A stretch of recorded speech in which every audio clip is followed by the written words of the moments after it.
Hello, I'm Sarah Coates. Thanks for joining me for this special edition of I-24 News. Now, we begin with today's escalation on the Israel-Lebanon border between the Israeli military and Hezbollah, with tensions dramatically ratcheted up when several anti-tank guided missiles were fired by Hezbollah at an army base and an IDF vehicle inside Israel's northern border, with no injuries reported. Now, Israel says the vehicle which was hit was an ambulance and had clear markings, causing the IDF to then respond with choppers firing projectiles at Hezbollah targets in Lebanon's south. Israeli Prime Minister Benjamin Netanyahu then calling an emergency security briefing as Lebanon's Prime Minister Saad al-Hariri called on France and the US to try and intervene to bring about calm, which has remained until this hour. And Aurelia Roddy brings us more on the story. An intense flare-up on Israel's northern border, which quickly flared down, with Hezbollah firing multiple anti-tank missiles at an Israeli military outpost, hitting a military vehicle.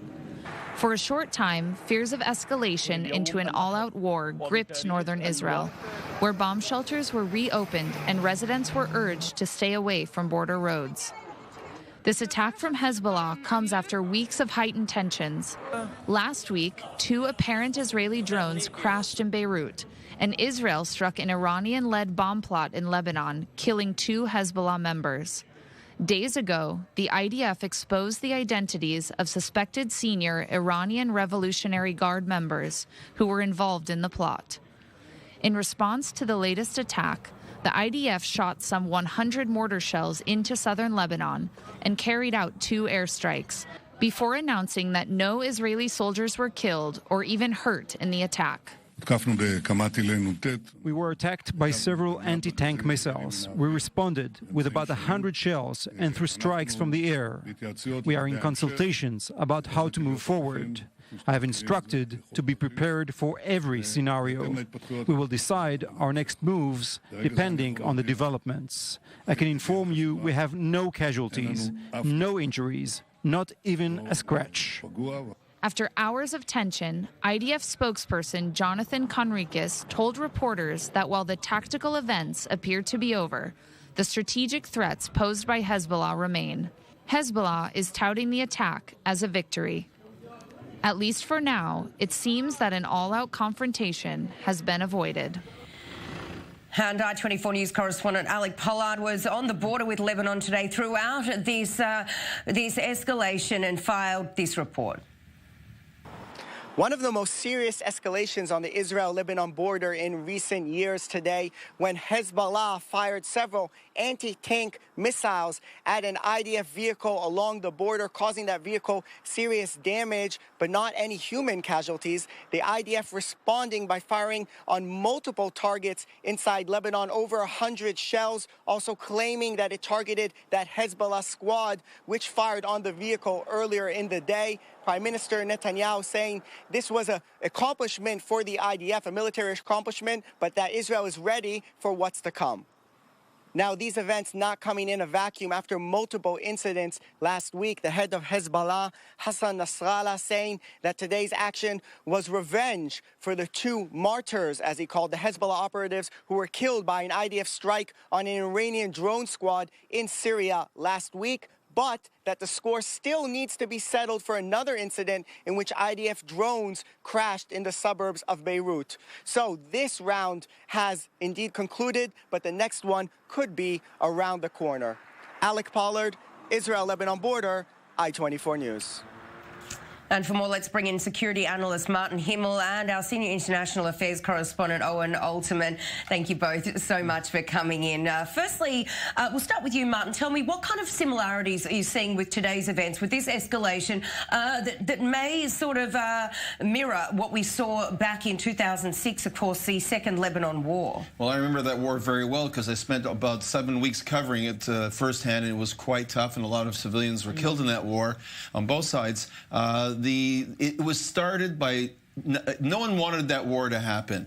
Basically, Hezbollah tried to kidnap some soldiers, thought he would get some sort of into a situation of a bargaining position, and it then escalated into a full-scale conflict. So there's always that risk. If Israeli soldiers were killed in this attack, it could have gone a little further. But it seems that everybody's taken the pains to show some muscle flexing, but not let it get out of control, and hopefully that's it. Certainly. And Owen, I'll bring you in now. Tell me, what sort of international voices are we hearing now coming out in response to this escalation, really trying to bring it down, trying to calm things down? Well, Sarah, we haven't heard too many international reactions for the simple fact, I think, that it's a Sunday and it's the end of the summer and it's a holiday weekend in the United States, but still some reactions, by far the most interesting, from the Foreign Ministry of Bahrain. The Foreign Minister of Bahrain, again an Arab country with which Israel does not have formal diplomatic relations, but yet coming out with a full-throated defense of Israel. And again, Sarah,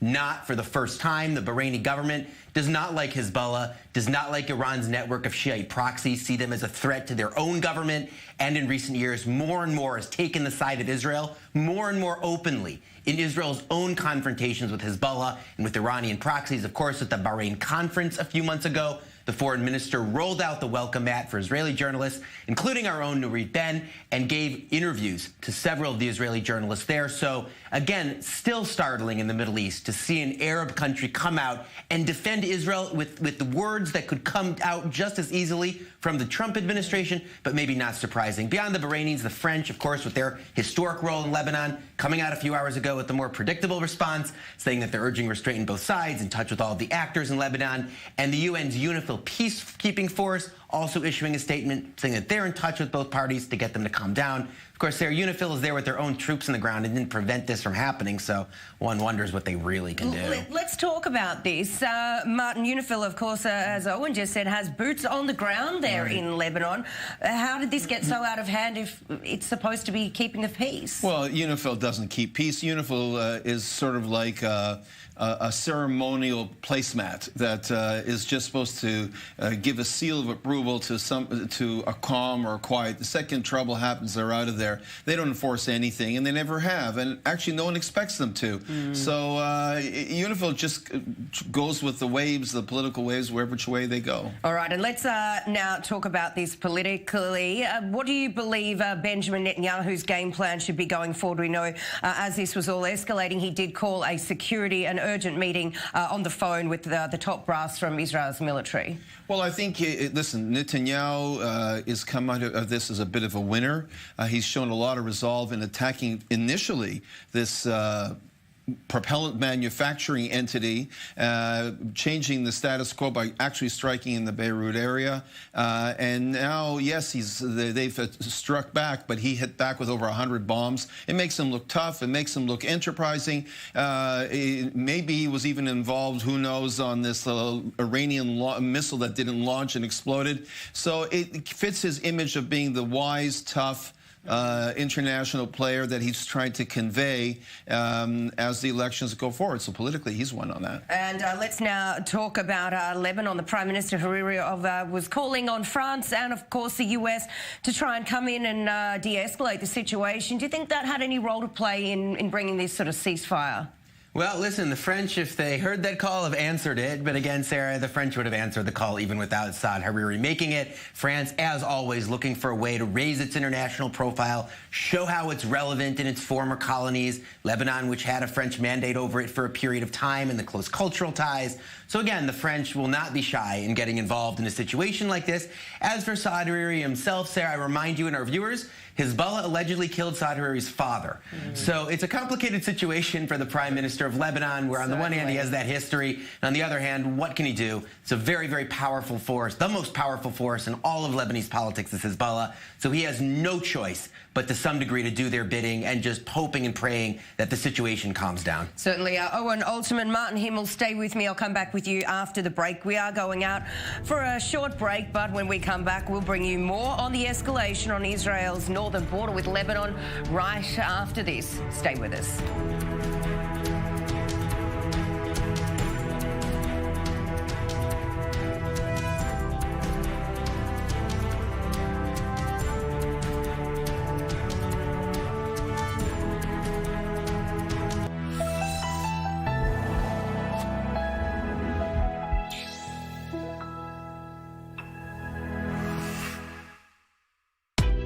This week on Trending, fires are blazing in the Amazon. We'll take a look at how Israel is stepping in to help. It's been a big year for Israeli cinema. We'll introduce you to two directors whose films are making a buzz in Israel and abroad. And it's time for the annual Jerusalem Beer Fest. Local brewers give us a taste of what Israel has on tap. Tune into Trending, only on i24 News. Our world is moving so fast. The internet, social media, blogger spin, and opinion. Where do you turn for the real story? The latest information, expert analysis, and a fresh perspective on the trending news of the day. I'm Derek Dennis. Give me 30 minutes. Take 30. Only on i24 News. This week on Holy Land Uncovered, we talk about faith in the media and meet Chris Mitchell from the CBN network, who covers the Middle East from a Christian perspective. We also take a tour of the Kabbalah TV station, which broadcasts classes and programs about the wisdom of Kabbalah around the world. And we travel to Emmaus, an ancient site near Jerusalem.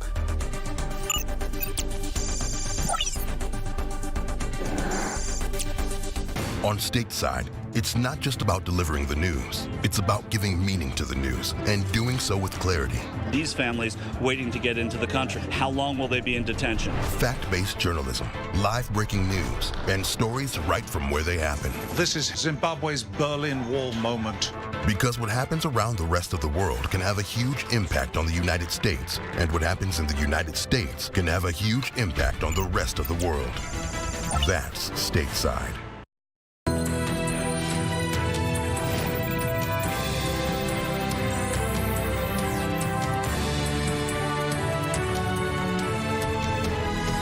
Thanks for staying with us. Let's now go back to our top story. Today's escalation on the Israel-Lebanon border between the Israeli military and Hezbollah, with tensions dramatically ratcheted up when several anti-tank guided missiles were fired by Hezbollah at an army base and IDF vehicle inside Israel's northern border, with no injuries reported. Now, Israel says the vehicle which was hit was an ambulance and had clear markings, causing the IDF to then respond with choppers firing projectiles at Hezbollah targets in Lebanon's south. Israeli Prime Minister Benjamin Netanyahu then calling an emergency security briefing as Lebanon's Prime Minister Saad al-Hariri called on France and the US to try and intervene to bring about calm, which has remained until now. Here's Prime Minister Netanyahu speaking on the matter. We were attacked by several anti-tank missiles. We responded with about 100 shells and through strikes from the air. We are in consultations about how to move forward. I have instructed to be prepared for every scenario. We will decide our next moves depending on the developments. I can inform you we have no casualties, no injuries, not even a scratch. And our reporters have been on the border with Israel and Lebanon throughout the day, speaking to people there on the ground. Let's take a listen to what some of the residents there have to say. We are get used to sometimes there is a problem with the Hezbollah. We are not afraid. You can see up to the mountain here, the border is very close. We are staying here. We are continue to live as usual. We are not afraid, and we're going to stay here forever. Of course I'm worried. Everyone has kids. Everyone wants to protect themselves. We just hope there will be quiet. We don't want any violence or wars. Picked up my daughter. We're going straight home. We opened the bomb shelters, and there we will stay until further notice.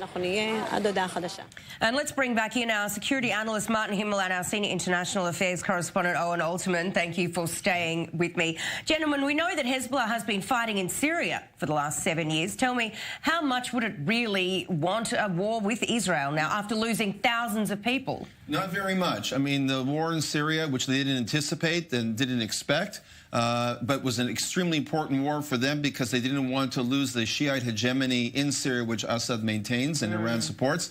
They had a fight there. They lost a couple of thousand soldiers, which is a lot when you're talking about a force of about 60,000. It went on for 7 years. It's taxing. It's difficult. And fighting Israel would lead to much more significant damage in Lebanon because the firepower and the heavy population of Hezbollah is right there in Lebanon. So I don't think Nasrallah has a stomach, the leader leader of Hezbollah has a stomach for war, but I felt he felt he had to respond because they took such an unprecedented step in striking this missile manufacturing plant in the region. So he had to do something for his own pride. You know, Sarah, when you think about it, Martin, I don't know how you feel about this. Hezbollah hasn't wanted war for 13 years, and as you mentioned, Martin, they didn't even want it 13 years ago in 2006. So you got to wonder if Hezbollah ever really wants a war, and be very rational not to want a war. Most of us don't want wars. And it may be that he only wants a war with Israel if he can definitively win it, which, again, to date, Israel has prevented him from being able to do. So again, maybe that's the real point here, and the real upshot is there's really no scenario in which, left to his own devices, Hassan Nasrallah and Hezbollah want a war. So you continue. Yeah, well, you know, he has 130,000 missiles, which looks scary, but more important than the 130,000 missiles, he's got a lot of force, and that makes him the big kingmaker in Lebanon. He's the effective leader of Lebanon, even though there is a government there, and I think he's quite happy with that and being in that position. And obviously, a big war with Israel could threaten all that. Right, to have political power in Lebanon, a deterrent against Israel, but not necessarily to have a war. That's right. So tell me, really, how much more chaos can Iran create in the region, really trying to put this pressure on the U.S.? Well, they'll try to create as much as possible short of going to a war. So, listen, when Trump comes out and says and disparages the Iranian government over that so-called mysterious explosion of a rocket that's carrying a satellite, you know, he's putting them into an embarrassing position, and they want to show that they have muscle power. So maybe it won't be taking ships in the Persian Gulf, but they have a lot of surrogates in Yemen and in Lebanon, and Hezbollah creating trouble is another way of telling the United States, well, have caused us trouble, we'll cause you trouble in various areas. And gentlemen, let's talk about Israel now and the threats on its borders. Normally we see all this tension down south and, of course, in the West Bank. Where would you consider now to be, you know, the most dangerous point? In Israel's north, Israel's south? I think that Netanyahu is doing a good job in trying to contain as much as possible all these fights. He wants to show he's tough. He wants to show he's on top, but he doesn't want big wars now, especially not before an election. And I don't think he's going to go that way. And he's making some political capital out of this because the opposition is saying that he's not very tough, really. So this is he's engineering it into his own interests. So to be fair to Netanyahu, I don't think it's just an election season risk aversion. It's an all-season risk aversion. I mean, Benjamin Netanyahu is very risk averse about using force. And again, you can say to his credit, right? He's been able to manage Israel's security situation with the exception of 2012, a brief conflict in Gaza, and of course the much longer one in 2014. He's been able to manage 10 full years in a very tense Middle East without an all-out conflict, despite being from the political right, despite having a lot of pressure on him from his right-wing flank. Again, has been able to resist it. So I think it's not just an election season thing, although, of course, as Martin says, the Prime Minister knows that even though you can control when you go into a war, to some extent, can't necessarily control how you come out of it. And Certainly. And do you believe that if he does avert this crisis on the northern border and keep this ceasefire intact, do you think this will play out well for him, given that the September 17 elections are just 2 weeks away? Look, Sarah, again, 16 days away to elections, 16 days in politics is an eternity. Israelis live with an ever-present security situation, even if it's on a low flame. I suspect that if this incident ends tonight and there's no more security tension in the north, again, some big ifs, I don't think that this will be front and center in voters' minds come September 17th. The overall security situation and wanting a more experienced and proven leader, of course, is Netanyahu's core argument in these closing weeks. But again, I don't know that this particular event will be what drives voting patterns, but will be that overall pattern, if anything. And finally, gentlemen, what are the chances of an Israel-Hezbollah sort of peace initiative? Is that too far-fetched to believe? Well, there's been de facto peace with Hezbollah since 2006, and it's been one of the quietest borders with all those missiles and rockets and everything else. There is no incursions. It's quiet. And we can sort of allow this one to pass to some degree because Israel did take a very decisive move into Beirut that Hezbollah had to show something. And even as we see now, they go after an ambulance. They probably wanted to make sure nobody was even in it. So it's a very carefully orchestrated show of force. Oh, and your thoughts? It's a balance of power. It's a balance of power, and that has been brought to bear in a ceasefire again, that a de facto ceasefire that's lasted for the better part of 13 years. and both sides seem to feel that they're profiting from it. As we talked about before the break, Hezbollah seems to be able to achieve the goals that are really, truly important to it without violating the ceasefire in any great degree. All right, gentlemen, stay with me. And let's now take a listen to Yuli Edelstein, who's the Speaker of the Israeli Parliament, talking to Jeff Smith on our I24 News election show just a short while ago regarding the situation on Israel's northern border and the Israeli elections. We are not going to let Hezbollah become a real threat to our cities in the north and all over the country the way they're trying to, and we'll make sure that they will stay on their side without bothering us. I sincerely hope that Avigdor Lieberman, after the elections, will reconsider his approach and will join the future coalition. We've seen strange developments in politics in general, in Israeli politics in particular. Some strange bedfellows were sitting in the same coalition. Even more so, former colleagues and partners for many years like Netanyahu and Lieberman could sit together in the same coalition. I, for one, once again, don't see any huge ideological gaps that won't allow them to do that. Staying with Israeli politics, and a key question in this election is just how Israel's Russian-speaking citizens will vote. Now, it's a big block of citizens that largely support Avigdor Lieberman and his Israel Beitanu party, but other parties, including Netanyahu's Likud party, have made a huge effort this summer to win over those votes. I24 News took to the streets to get some reactions. Netanyahu has respect all over the world. That's more important than other things. We are only 8 million people. Nobody is starving. Nobody is homeless. I've lived in Israel for 25 years, and I don't see a better prime minister for keeping stability and normal life standards. I respect Lieberman, but I don't believe he will do what he promises. It's important for me to see candidates who pay attention to Russian speakers' community in Israel. Of course, I'll vote for Israel Beitanu. Last time, I voted for Lapid. I like him. I like his direction. But since then, I see that Lieberman has changed. I think I will vote for Lieberman, but I haven't decided yet. And Martin and Owen, we listened to Yuli Edelstein's comments just a couple of minutes ago.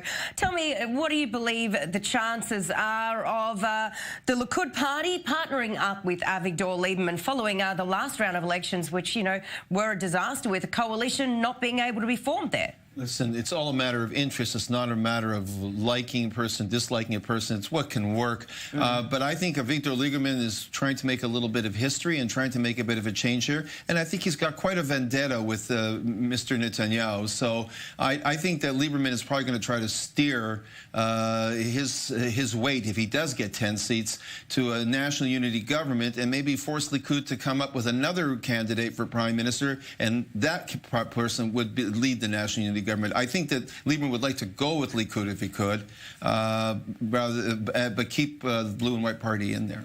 You know, Sarah, so much will depend on the numbers, and the numbers that we see in September 18th as the sun rises, the day after the Israeli election.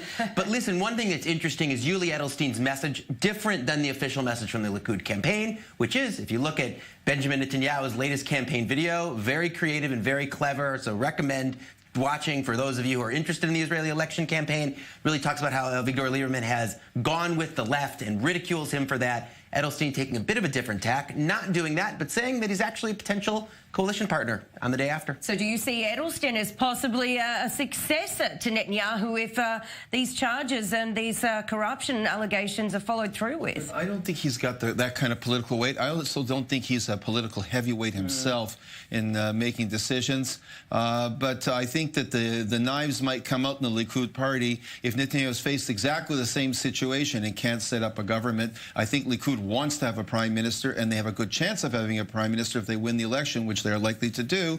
But Lieberman is the key for them to have the power. And I think they would agree to be in a coalition with blue and white, not with Netanyahu there, but maybe with someone else. Gentlemen, stay with me. Israeli President Reuven Rivlin is calling for national unity, calling what he says are efforts to radicalise political discourse here in Israel ahead of the September 17 elections. Now, Rivlin speaking during a ceremony to open the school year, saying as the elections approach, when passions are flaring and the discourse coarsens, I implore you not to believe the incitement and the personal attacks. Do not listen to the voices that are eager to radicalise the discourse to the right or to the left. And gentlemen, what do you make of that? Well, he would say that, wouldn't he? I mean, that's President Reuven Rivlin's calling card, calling for unity, trying to bring this very fractious country together. Over the course of his time as president, he's been quite successful in doing that, has remained a popular Israeli politician, and again, in a very divisive and fractured country, certainly in an election campaign. It's a very important voice here in Israel, and it's a role that Rivlin seems to thrive in and to play well. But it can also be a precursor to a call for a national unity government. All right, Martin Himmel, Owen Alterman, always a pleasure. Thank you so much for coming in. And that is all we have time for this edition of I-24 News. But we are continuing to bring you all of the breaking stories, including reports from the northern border as tensions between Israel and Hezbollah are calm for now. But we will keep you updated on that situation. Head to i24news.tv. I'm Sarah Coates. Thanks for watching.